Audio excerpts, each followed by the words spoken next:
So funny. Oh my goodness. I tell you what, today is a really fun day. We've got rain pouring down, and maybe you have that in your life. And I tell you what, exactly. So my guest today, Robyn Marin, she has taken her life and the things that have happened to her and, wrote her heart out. And now she has this off Broadway play, and we're here to talk about that. But there's so much inspiration that you have, from here to there. So, let's just start off with, where did you get the guts to say, I'm going to take all of my very private pain, right? When you went through your divorce and write it down. And then, by the way, get up on stage and share and laugh about it. When you have nothing left, you have no self-esteem left. I just kind of felt like Teflon, like nothing could hurt me. Nothing could hurt that badly, honestly. I mean, I wasn't sick, obviously, didn't have cancer or disease or anything, but I was like from the top of my head to the bottoms of my toes. There was nothing left in the middle. So I didn't really see it as courageous. I thought it, you just really couldn't hurt me. Nothing could hurt me as bad as someone saying like, I'm deselecting you. Like, I don't love you anymore. It's unreal. I mean, so to bring the audience up to speed, you were married for 32 years. How long was it? 33. Okay. Yeah. And then, so he just walks in one day and is like, yeah, I'm not doing this anymore. Yeah. Just didn't want to do it anymore. Didn't really give me a reason. So, and it happened kind of like a surgical strike. Like one day he said it and like 2 weeks later he was gone. So. Whoa. Yeah. He meant it. Yeah. He meant it. It takes a long time for that to sink in. I think whenever there's a big change in our lives, I know for me, you know what? You said it one day when you said, oh, it takes your brain time to build. You have to let your head catch up with the change. Oh. Change happens really fast. Physically, you can be doing one thing and then doing another, and our thought process doesn't really catch up for a while. Could take a year, could take 5 years. You got to let yourself catch up. Well, you didn't only catch up with what in the hot hell is happening. I mean, because you talk about how you loved rom-coms. Yes. And so you had a rom-com life that turned into a tragedy, as you would put it. Right. And then you go, okay, you know what? I am going to do something with that. So let's back up. You had this, I would say, you traveled, your husband had a wonderful business, you were a yoga teacher. I mean, the yoga teacher, they are the ones that have to have it all together, right? Oh, yeah. Zen moment. We have it all together. So here's what happened. Right around the time that my husband decided not to be in the marriage anymore, my very close brother-in-law, Mikey, was dying from pancreatic cancer. Wow. And that gave me perspective. And I think that perspective is the top line ingredient in just about everything.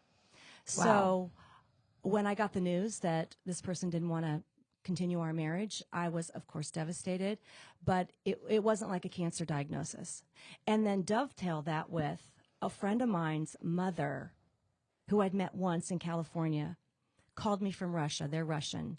And she said, Robyn, you could die from heartbreak. Like, don't let this give you cancer. And I was stunned. I was like, well, wait a second. I could die from heartbreak? And then, kind of being the naive gal that I am, I freaking looked that up. And actually, you can die from heartbreak. It causes this cardiomyopathy in your heart, and you can die. I was like, well, I am not going to die. I'm a survivor. I can do this. And then I set out, I started writing, and I started writing actually like a brochure, and I named it How to Divide by Two and Remain Whole. And I thought, I'm going to do this, and then I'm going to, spread the word. So they say if you want to change your life, you got to change your world. So I met new people. I took new classes. I did different things. I threw out all my bras and underwear. I got new makeup. I got new hair. Kind of sounds superficial, but I really needed to change. So then I started writing about it. out of necessity to fill my evenings, I started taking classes, and I didn't really care what they were for. I took things that challenged me, things that were random, things I knew that I had no interest in. Pottery, French, Frisbee golf. I took a class called No Fear Acting because it was on a Tuesday. And then a class called Going Long, which is at Florida Studio Theater here in Sarasota, Florida. It's a writing class. And that was the start of my writing and stage interest. I think it's amazing because you didn't actually have all of that before. No. So, I mean, tell me about what it was like for you when you first went into the Tuesday night class. Tell me about what happened in that Tuesday night class. Well, they all circled up like they do in acting class, and you do these goofy games and, a little bit of stretching. And I just put on a happy face. And everybody in there is, just out of college. They've got their degree in, from the drama school of wherever in the United States. They've come down to Florida. I was the oldest person by decades, and that didn't bother me. But they went around the room. Jason Cannon said, let's go around the room. Tell us your name and why you're here. I said, well, my name is Robyn, and I'm here because it's a Tuesday. And they actually thought I was trying to be funny. I was like, no, I am not known for that. And they said, would you want to tell us some more about that? And I said, no, thank you. I didn't really, and throughout that class, I didn't tell them what was going on with me. Because you know what? I just got to be Robyn in there. Robyn, no last name. Robyn, not the wife. Robyn, not the mother. Robyn, not the yoga instructor. Just anonymously Robyn. I liked to be anonymously Robyn. And when did you make the decision to move to New York, and how did you make that decision? Well, I did nothing for about 3 years. And when I say I did nothing, I ran my yoga studio. I was still married. I didn't really know why my former husband left. So, when you don't know what you want to do, and so you do nothing, and then all of a sudden you know what you want to do, and you just put like a fire under your butt and you go and do it. Well, I'd gone to visit a girlfriend who had moved to New York City. I got there, and I thought, this is the place I need to be. The energy was infectious. I loved everything about it. It was going to be such a diversion for me, and I needed that. So I came home from that weekend feeling full of life, because so many great things can happen in New York, and they do all the time. And then her apartment became available. And at that moment, sitting at my desk at my yoga studio, I thought, I'm moving to New York. At this point, when you raise a family and you're married, there's always somebody looking for you, which I adored. Someone that needs to be picked up, someone needs to be dropped off, someone needs to be fed, someone's dry cleaning needs to be picked up. And I thought, it's kind of a free pass here. No one is looking for me. I don't have a cat, a dog, a houseplant, nothing.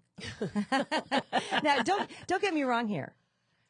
I would rather still be married, but I wouldn't have done what I have done now, what I did now. So I decided to go to New York, and that's what I did. And I just was there for about 5 months, subletting her apartment. And when I decided to stay for a little bit. That's awesome. I look at you as such an encouragement, and I know a lot of other females are going to feel the same way. I actually don't even have to be a female. Mm-hmm. You just have to be somewhere where, unexpected things happening in our lives. Yeah. And that's pretty much way too often for me. And tell me about this women's group that you went to where they sort of mentored you along the way. How did you even get there to begin with? Okay. I love that you asked me that, because I just thought of this morning. Because kind of like reaching back into the annals of how all this went about. So I had this yoga student, a little bit older, maybe in her early 70s, and she asked me out for coffee after class one day. And we went out for coffee, and she said, okay, what's wrong with you? And I said, oh, you can tell something's wrong with me. And my husband had just left, like kind of weeks prior to that. And I told her, and she said, you know what? You need to come to my women's group. It's called the Fabulous Five. We meet every Thursday at 5:00. So I showed up. I think I was dressed a little bit better than like yoga clothes. These ladies were decked. And the youngest lady was 75. The oldest lady was 98. And they were beautiful. And they had, Chanel and Dior and the most beautiful clothes on from, top to tail. And they each had one martini and they all got separate checks. And my friend introduced me and they said, Robyn's not going to be married anymore. And she's 53 and we need to support her. We need to be her aunties at her side. So I just sat there and listened. And one lady said, I've been married 60 years. One lady said, I've been married 6 times. One lady said, I think she was the oldest in the group. Her name was Lillian, I believe. She was in her 90s. And she said in her late 60s, she started a flower company and it was a multi-million-dollar company. And I kind of nodded and was incredulous at the time, but took that home and really slept on it and thought at 53, because I was 53, I thought it was over for me. I was actually mad at my former husband. I was like, leave me at 53. Come on, why didn't you leave me at 33? Or 43. You had to leave me in my mid-50s. Right. When it's a battle, we're battling with all kinds of things that women battle in their mid-50s. So they gave me real encouragement. And I met with them every week for probably a couple of years. Sometimes there was 5, sometimes there was 3, sometimes there was 12. They always were beautiful. They always had love to share with me, and they always encouraged me that I was going to be just fine. And I don't think we have enough of these aunties in our world. We live such a, maybe a closed off relationship with our elders, especially as we get older and we lose our elder women and men in our life. And I haven't had a mom or dad around for a while. My in-laws died, 15 years ago. I do have aunts, but they live in another country. And I think we need just women that live nearby us that we can talk to. We can have an opportunity for them to share our wisdom. That book, What to Expect When You're Expecting, you get it when you're a baby. Yeah. I feel like I'm going to write a book called What to Expect When You're Expecting When You're Over 50. Because no one tells you. No one tells you. We have these epic novels that we write for ourselves. And, when you're reading an epic novel, sometimes you look at the pictures going forward. You can kind of tell where the story goes. At 53, it felt like my epic novel was ripped. The last third was ripped out and the pages went in the air. I thought, what the hell am I going to do now? So much of my identity, a wonderful identity, was to love my husband, have him love me back, have this wonderful family that we built. I always wanted to build a family. They were my magnum opus, my best piece of work. And when that's gone, and that's gone, in order to survive, the lifeline, the oxygen, I thought, I've got to remodel. I need an overhaul. And these women, they gave me the thought process to do it. And then things just kind of lined up for me. And another thing I did, Rosie, is I said yes to everything. When you are in a relationship and raising children, there are a lot of things you want to do. Yeah, you want to go listen to this lecture. Yeah, you want to go take this class. Yeah, you want to go on this retreat, but you can't because of timing. And I thought, I can say yes to everything. So I said yes to everything that I could financially afford and that fit inside my moral compass. And I did a lot of things, and that includes moving to New York and having the experience that I had there. And when you moved to New York, did you think, okay, I'm going to write a play, a one-woman play? No, not at all. I had written in my journal from the time I was a little girl, and I would write when I was in chaos. I have one of those day diaries, from the 70s. And I know the exact day my parents got divorced. I know all these pivotal moments in my childhood because I've got them all written down. And I never really wrote when things were great. I wrote when I needed to get something out of my mind that was bothering me. So I always wrote. That class at Florida Studio Theater, the memoir class, got me interested in writing and speaking out. Here's a little plug for Meetup. I love meetups. You can meet up with these random people that you don't know for all kinds of activities that you might be interested in. So I signed up for Meetup in New York City because I knew one person when I moved there. And I went to do all kinds of different things, one of which was, it said monologuing.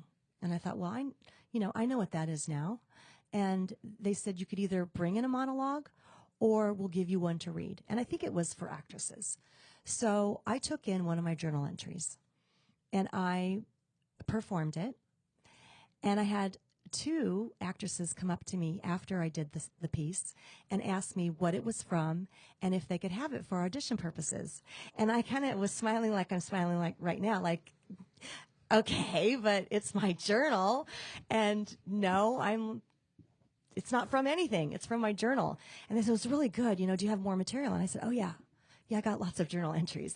So, Oh, yeah. So I went to another one. I did the same piece. And then I took their advice. They said, you're living in New York. Why don't you write a play? And I said, why not? Yes, I will do that. So I signed myself up for classes at Gotham, which is a writing school in New York City.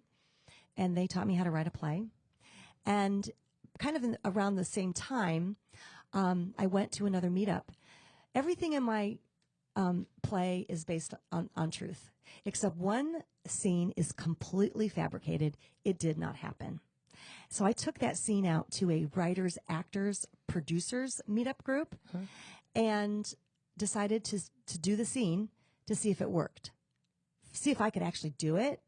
Because at that point, I didn't consider myself an actress. I considered myself a storyteller. Could I deliver information that was untrue?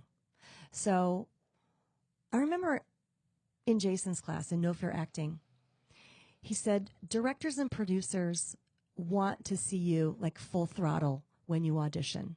Like if you were a car, be a Ferrari. They want to be able to pull you back, but they don't want to have to push you forward. So I thought, I'm going full throttle here, and I'm going to do the scene at full nitrous oxide, I think that's how you say it, speed. And it's called the Angry Yoga Scene, where I am like the worst, bitchiest, foul-mouthed yoga teacher on the planet. And I'm doing yoga, and I'm sweating, and I'm yelling, and I noticed that people were leaning in off their chairs. And then it was held at a WeWork room. I don't know if you know WeWork rooms. Yep. You book them from 7 to 10. At 10:01, you need to skedaddle because there's another group coming in New York in 10:02. So we all left, and I went out to have a glass of wine with a guy that said, that was a really interesting piece. Like, you're a little bit crazy. What is that from? So at the end of 2 glasses of wine, he said, I'm pretty sure I'm going to be your producer. And I was like, yeah, sure you are, buddy. Can I have another glass of wine? And he was, Dan Friedman. Daniel Friedman was my first producer. And we produced a show at the Flea Theater in Tribeca in November of 2021. So no, I had no idea I was going to do that. But it's good to not know what you're going to do. It's good to not know. It feels very scary. It feels scary, but you're not going to die from this kind of stuff. You're going to learn. You're going to learn what you don't even know you're good at. And we all want to lift our heads and see, like, we get pegged in, right? We get pegged in from the time we're little kids. In fact, my mother said, you look good in green and your sister wears red. To this day, I have very few red clothing. Turns out it looks great on me. Wow. My sister was the musician and the actress. I was the girl hanging from trees and eating grass. And we don't know what we're good at because we're so busy doing what we think we should or what we should do. And that's why there's a great thing called retirement. Don't should yourself. Yes. You've come so far, and now you're going further. You are headed to New York City this summer. Yes. So exciting. Yeah. And you're going to have your stage play called A Girl Far From Normal. A Girl Far From Normal. My tongue is tied right now. Yes. I'm from Normal, Illinois. It's the middle of Illinois. It's corn country. And so it's kind of a little play on words. And turns out I'm not that far from normal. I'm just like everybody else. We all go through these things. But it's called A Girl Far From Normal. I love that. Yeah. I love the play on words. Yeah. It's really funny. The show is fast paced. It's 90 minutes. Yeah. And there's a lot that people take away. So let me see here. Let's see if we can put us both back on here. So I'm going to write down some of these takeaways. All right. So the first thing that I've heard you say is that when you're all gimped up, okay, start journaling. Start journaling, and it could turn into a stage play off Broadway. Broadway. Let me just stop you right there. If it doesn't, you are going to have a memoir. And let me tell you, I think it was Dennis Prager or John Maxwell said everybody should write a memoir. And I would bet everybody that's listening to this or seeing this wishes they knew something about their ancestors. I mean, why is 23andMe so popular? We want to know. Right. We want to know. And people say, I wish I had interviewed my mom. I wish I had talked to my grandma. Yeah. We don't know. So not only are you journaling for yourself, but you're journaling for the people in 100 years that are going to pick this up. Make sure to put your name in it and the date. The name and the date. Yeah. Yes. You know all the dates. Like, well, that was the day that mom walked out. Yeah. And just make a note that a lot of people journal when things are going in chaos, but we're not unhappy all the time. We just don't often write when we're, exuding happiness because we're too busy out having a good time. Okay. Many people have gone through difficult grief in the last few years. So many changes, too many changes all at the same time. Moving, lost a loved one, lost businesses, contracts, family, friendships, your kids, different things that have all happened. And so when you're stepping out of grief the way that you did and so many other people are, so what you took to was journaling, and then you got out there and you started saying yes to everything. Yes. So how do you balance what to say yes to and what to say no to? You say yes to everything. Okay. Everything. Especially the things that make you afraid. Because you're not going to learn anything from winning all the time. We used to tell our kids, when they lost a game, you learn more from losing than you do from winning. In fact, I talked to a friend of mine who was a champion wrestler through middle school, high school, and college, and he only lost one match. And he just told me, 2 days ago, I learned more about wrestling in that one match that I lost. So choose stuff that you think either will make you afraid or challenge you. And you can, take one class and quit. You don't have to finish like we made our kids finish all that stuff in school. You don't have to finish. Just try it. Take a bite of it. Yeah, when you're walking out of big, huge changes and grief and challenges, and they kind of stack up, sometimes stacking up way too many at one time. So you're going to journal. And then how did you get laser focused and really have that drive? You talked about perspective. Mm-hmm. Expound on that a little bit. So you had the perspective of, look, I'm not going to die. This guy has cancer. Mikey. Mm-hmm. Mikey's got cancer. I've just got a broken heart. Mm-hmm. So, what did you say to yourself? Well, writing made me feel good. And getting up on a stage and telling a true story and having people do what you're doing to me right now, which is nodding, made me feel very connected to people. And I need to connect. I'm a people person. We all are. And I think, since the advent of air conditioning, it's like we can all just go in our houses and shut the door and it's fine. Life has changed tremendously in the last 100 years. How we live, what we do, where we go, it's changed a lot even in the last year. Mm-hmm. With AI development coming out onto the retail, stage. And so, but one thing that never changes is that things keep changing, and how to navigate that. And so you've done it with, in a fun way. You've made yourself do things that are scary. You've made sure you've kept your perspective right. Mm-hmm. And, tell me about, so you had these women around you that nurtured you.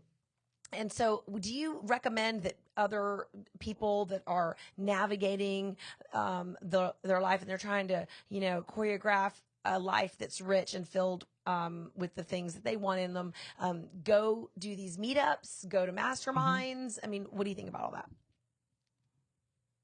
I think some people really do like to hole up by themselves. And I would challenge them. I would challenge them. Is that really, I don't want to be a judgmental person, but is that really good for you? We are tribal people. We need to share meals and conversation. So I would recommend it. Hey, this worked for me. Right. I'm not going to say it works for everybody, but I will say this worked for me. So it's one path. It's not the only path back to wholeness. Yeah. I mean, at the end of the day, it's everything morphs, and it's, I think sometimes it helps me with like reframing and how you talk about something and what you think and, when I say reframing, thinking like, I liked how, in your play, with the part that I read where you didn't call, your ex-husband an ex. Yeah, I hate that word. Tell me about I this. hate that word. Why you didn't want to call him I don't an know, ex? ex. It just sounds so harsh. Yeah. It reminds me of words like exit, explosive, exhausted, excruciating, exorcism. Ex, it just sounds so informal. Right. So I like the word former. But one of my friends suggested I use the word alumni, which is super cute. I love the alumni. Yeah. Fond times, allegiance. Can you tell the audience the story of how you found out, or can you not? See, some stuff is private, and that's okay. Yeah. I don't really think that's an important part of the story. Got it. For me anymore. Got it.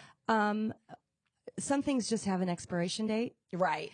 And I would say right that I wish I would have been part of the process. I was blindsided. Yeah. I wish I would have been part of the process. And I really think it's a very small part of my play, but I really wish marriages were given the same respect as, let's say, businesses are given. Like over the lifetime of a business, they retool, they reorganize, they restructure, they get new websites, they hire smarter, better people. They have daily meetings with key people. They sleep with the P&L under their pillow. Yeah. Like, okay, maybe our marriage wasn't like as good as it have ever been, but we weren't having daily meetings with each other. I don't think we respected our marriage as much as we should have in retrospect. And if things going to end, because things are going to end, not every marriage is going to last forever. And I'm glad that it lasted as long as it did. But I would have liked more clarity, for sure. I would have been like, yeah, you're right. This has run its course, Rob. And we should finish this. So, yeah, I don't have the answers to that one. Right. And that's the thing, is that we have to sometimes just let go and move on. And you've done it in a fabulous, fabulous way. If I do say so myself, you're going to be off Broadway this summer, July 12th through the 22nd. For everyone out there, it's very funny. Even though you don't describe yourself as funny, it's very funny. And we're going to show you the trailer here at the end of the show. But it's very funny. It's very upbeat, but you just, you come through this whole scenario of just like being blindsided and then, finding your way. And now you're still finding your way. And so we don't know what's next. It's not over. It's not over. Right. And I hope you do get to find new and true love again. Yeah. And I believe that you will, because you're absolutely adorable and fun and funny. And if you're out there and you're watching this, and like a fun and lovely yoga pants wearing. Pants wearing. I mean, funny. She's still on the loose. Yeah. So still on the loose. she's still on the loose. All right. Well, thank you for joining us today, and go and see this show in New York. If you're in New York, July 12th through the 22nd, it is at the Playhouse. The Soho Playhouse. Soho Playhouse. The historic Soho Playhouse. I'm honored, honestly. Yeah. Yeah, it's gonna be fantastic. 90 minutes. Woo! You're gonna do it. All right, well, you're gonna crush it. All right, thank you everybody for joining us today. Thank you.